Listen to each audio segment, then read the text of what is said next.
नमस्कार दोस्तों, कैसे हो आप सब लोग। आज इस वीडियो में हम चर्चा करेंगे पित्त को ख़त्म करने वाले ऐसे कौन से फ्रूट हैं, यानी कि जब आपका पित्त बढ़ा हो तो आपको कौन से फ्रूट्स खाने चाहिए।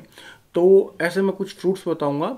तो सबसे पहले जो नंबर पे आता है वह है आम। आम का जब सीज़न आता है यानी कि गर्मियों में, तब आप इसका आम का सेवन जरूर कीजिएगा। आयुर्वेद में इसको फल का राजा बताया गया है। विटामिन सी से भरपूर यह फल आपके लिए काफ़ी फायदेमंद रहेगा, पित्त का नाश करेगा। इसका सीजन आने पर ही इसका सेवन कीजिएगा। और इसको आप पहले आम खा करके ऊपर से अगर दूध भी पीते हैं तो इसको दूध के साथ भी ले सकते हैं, तो भी यह बहुत फ़ायदा करता है, लेकिन इसका अत्यधिक मात्रा में सेवन न करें। दूसरे नंबर पे जो आता है वह है अंगूर। अंगूर का भी जब अपने सीजन आने पर इसका सेवन अगर करते हैं तो यह दाह नाशक है, यानी कि शरीर को जलन कम करने वाला है।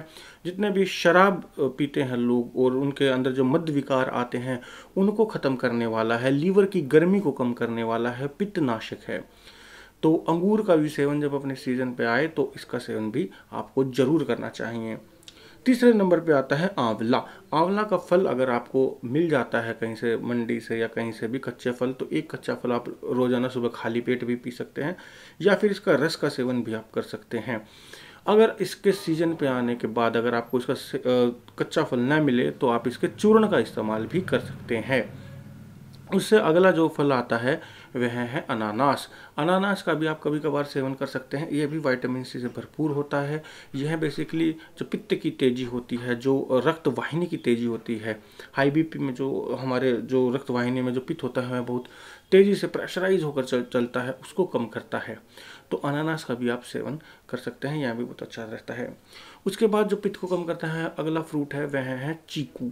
चीकू बहुत से डॉक्टर आप ने देखे होंगे कि वह रिकमेंड करते हैं चीकू। चीकू बेसिकली पित्त को कम करने वाला होता है और बुखार को भी कम करने वाला होता है, इसलिए बुखार में अक्सर लोग चीकू का सेवन करते हैं।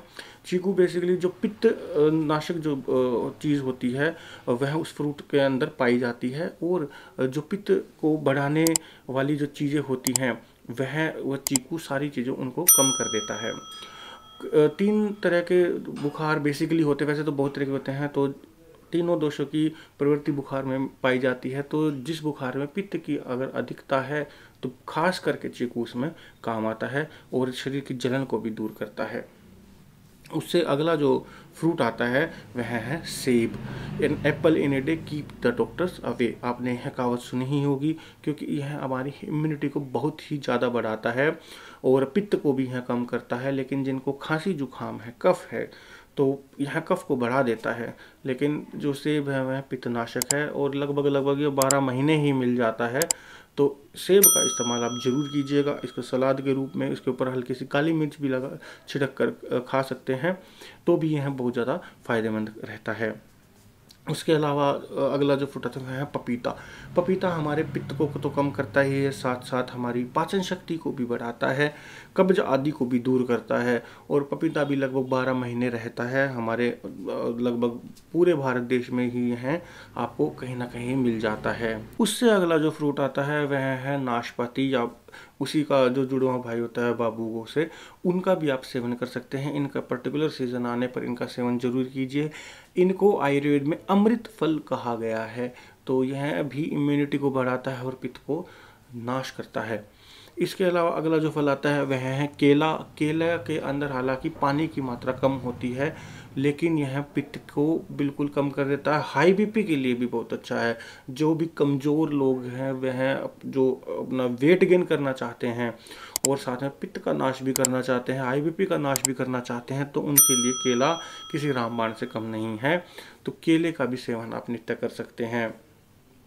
उससे अगला जो आता है वह है सिंघाड़ा। सिंघाड़े का भी एक पर्टिकुलर सीजन होता है। सिंघाड़ा वीर्यवर्धक और बलवर्धक है और पित्तनाशक भी है, तो सिंघाड़े का भी आप उपयोग कर सकते हैं। उसके अलावा जो अगला जो फ्रूट आता है वह है बेर। बेर पहले बचपन में लोग झाड़ियों से तोड़ तोड़ कर खाते थे, खूब मज़ा आता था। आज के टाइम में लगभग बड़े बेर छोटे बेर आपको मिल जाएंगे। तो दोनों ही बेर जो होते हैं वह पित्तनाशक होते हैं, आप इनका सेवन भी आप कर सकते हैं। उसके अलावा जो खरबूजा और तरबूज होता है, यहाँ गर्मियों में खासकर मिलते हैं, तो इनका सेवन भी आप ज़रूर कीजिएगा, क्योंकि यहाँ हमारे शरीर में पानी की मात्रा को तो पूरा करते ही करते हैं, साथ में हमारे शरीर की गर्मी को भी दूर करते हैं। शायद इसीलिए इनको गर्मी का तोहफा बोलते हैं, और यह हमारे शरीर की गर्मी को निकालता है। बार बार में हमारा गला सूखता है, प्यास लगती है, कितना भी पानी पियो लेकिन वो प्यास नहीं बुझती, लेकिन इनका अगर आप सेवन करेंगे तो आपकी प्यास भी बुझाता है। तृष्णा नाशक इनको कहा जाता है। उससे अगले नंबर पर जो फ्रूट आता है वह अमरूद। अमरूद का भी आप सेवन कर सकते हैं। अमरूद थोड़ा सा ठीक ठाक से, ना ज़्यादा कच्चा हो ना बहुत ज़्यादा पका हो, मीडियम साइज का जो अमरूद होता है उनका सेवन आप करते हैं तो वह बहुत ही अच्छा लाभदायक माना गया है। तो अमरूद के भी सीजन आने पर उसका सेवन भी कर सकते हैं। अमरूद के ऊपर काली मिर्च लगाकर या फिर हल्की फुल्की सौंठ लगाकर सेवन करते हैं तो बहुत अच्छा रहता है, इजीली हजम हो जाता है। कब्ज के लिए यह रामबाण है, कब्ज आदि दिन को रहती हो तो उनके लिए भी यह काफ़ी फायदेमंद है। उसके अलावा अगर आपके आसपास कोई शहतूत का पेड़ हो या कहीं मिलते हो, या सीजन आने पर अगर इनका चीज़ों का सेवन करने को मिलता है तो शहतूत का भी आप सेवन कर सकते हैं, यह भी पित्तनाशक है। तो जितने भी पित्तनाशक फ्रूट्स हैं वह सभी हाई बीपी के लिए भी हैं, तो यही फ्रूट्स आपके हाई बीपी में भी काम आएंगे।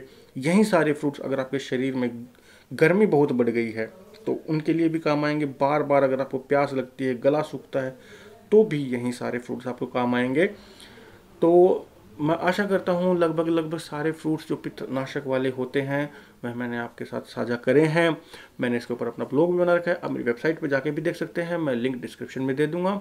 अगर आपको यह वीडियो अच्छी लगी तो इस वीडियो को लाइक एंड शेयर कीजिएगा। कोई चीज़ समझ में ना आई हो तो कमेंट के माध्यम से पूछ सकते हैं। हमारे यूट्यूब चैनल को सब्सक्राइब भी कीजिएगा और बेल आइकन भी जरूर प्रेस कीजिएगा। धन्यवाद।